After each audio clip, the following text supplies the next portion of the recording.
everybody. My name is Katie, and today we are here to visit Comeau Refrigeration and Air Conditioning. They do really cool things. So they're involved with HVAC, so they install heat pumps, and they help us save money and save energy. So we're going to talk to a few of our friends here and find out a little bit more about what they do, and maybe we can think about how that helps the environment and how that helps the earth.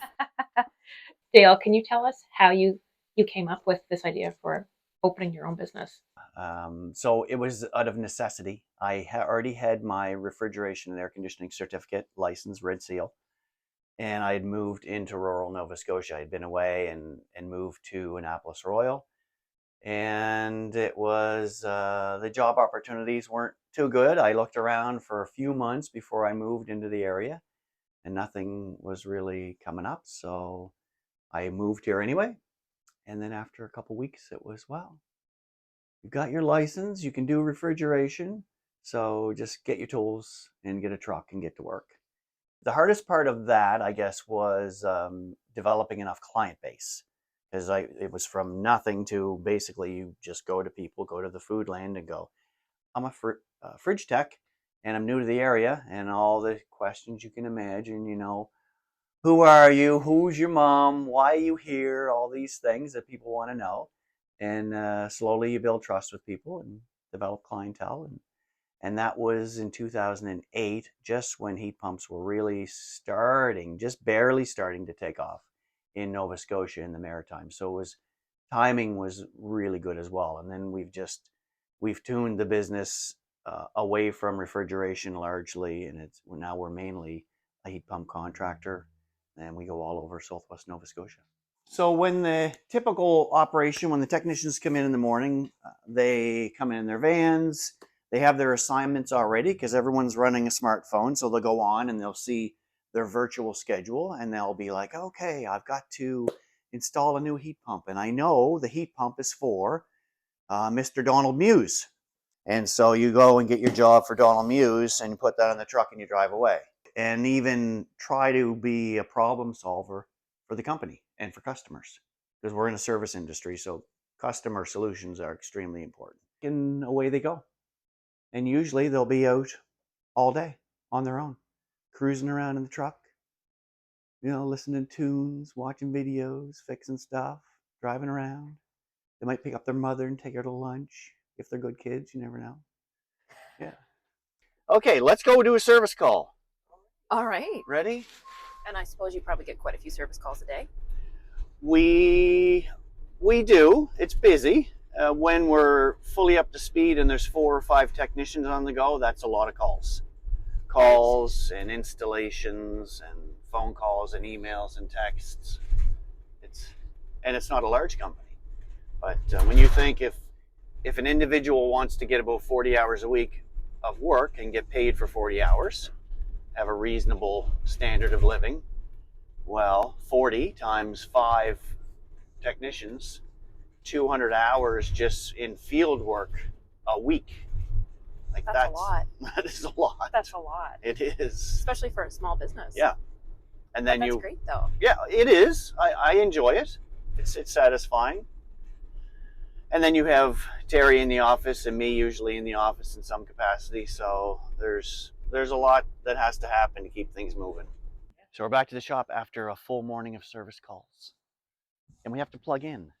One thing I've learned is that even if you think you're only going to be a few minutes, always plug in, especially with a shorter range EV. Because I might get stuck here. Say my battery was only half and I get stuck here. I think I'm going to stop for 10 minutes. But actually, I get stuck here for 3 hours. Well, I've lost the opportunity for 3 hours of charging. That's 75 kilometers.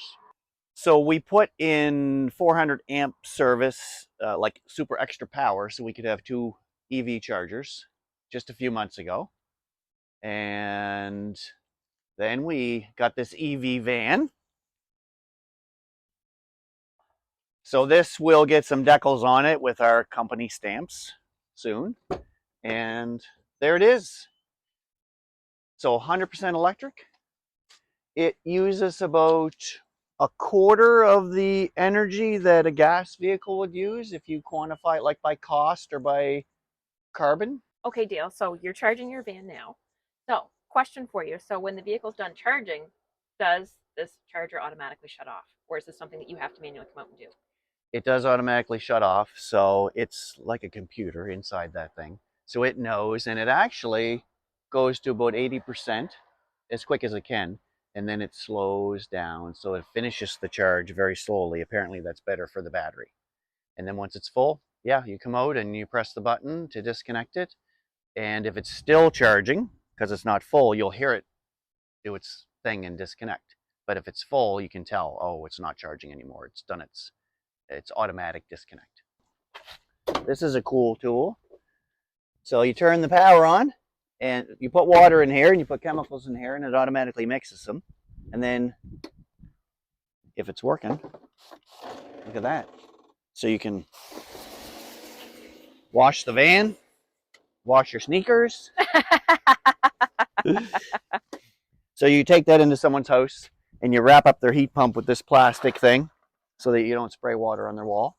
Collect it in a bucket, and the dirt and the nasty that comes out is like, sometimes it's amazing. Okay, Dale, can you tell us what would some career opportunities look like at Comeau Refrigeration Limited? Well, heat pump technician. So when you go to NSCC, that's going to look like refrigeration and air conditioning mechanic or building systems technician. They have a 1 year or 2 years. So you don't have to start with that because we have had direct entry individuals come. So the career opportunities, if you're bringing those skills from school, then you're probably going right into a technician role right away. If you're coming as direct entry, maybe you've just finished high school and you're like, I want to trade. And maybe NSCC, for whatever reason, you're not going to go there right away. So then that career opportunity, you'd be coming in, still training as a technician, a little bit of a different path, but definitely technician roles are opportunities. And then we're also advertising right now for a technical sales engineer. So that would, of course, have the requirement of more experience, but then you're going to have responsibility of doing engineering on homes for heat pump installs, sales, marketing, running programs in-house to educate technicians. So a little higher level, exciting role. It's a lot of the stuff I do now. So what I'm trying to do is kind of replicate me so I can just stay home all the time. Kidding. No. Go ahead, Katie. Vernon, can you tell us how you ended up with Comeau Refrigeration? I had a career with the provincial government, and they were going to move my office from Lawrencetown to Kentville, and it was a bit too far. And I had heard that Dale was down a person or two, and I said, "Let's go for a coffee," and the rest is basically history. He said, "If this is something you want to try, we'll train you," and it's been a good journey, or a good little trade for me to have as a semi-retired person. So a bit too young to be fully retired for the rocking chair. So no, it wasn't. So yeah, it suits me well. I love talking to the people, and Dale here's a great boss, and no, it's all good. Okay, Dale, tell us one thing, especially for the students that are watching. What's one thing you wish that kids or students knew about protecting the environment? What's one thing you could share with us? One of the most important principles of that is that, and I can share it with every student that's watching as individuals, is that each person has a role to play. So even though sometimes we hear, as we consider climate change and initiatives to reduce greenhouse gases, in our sphere of operation with heat pumps, some people will say, well, the heat pump's great, but you're still on Nova Scotia Power, and they don't have a very green grid yet. They're working hard on it, but they're still using coal. So people can be critical of that. And I like to take it back to, for each of you individuals, is that you can have an impact in your small circle. Yes, Nova Scotia Power has a responsibility, but they'll look after that because there's pressures on them from federal government. But as individuals, you can look after what you're doing with the light switch that's then tied to Nova Scotia Power. You can look after what you're doing with your pop bottles, the smallest things, right? Because all those things, if there's 40 million Canadians and each person saves one pop bottle from the landfill, or whatever the example is that comes to mind, with green initiatives, 40 million times. And then if everyone does that in North America, now you're 360 million. So it's small bites of the problem.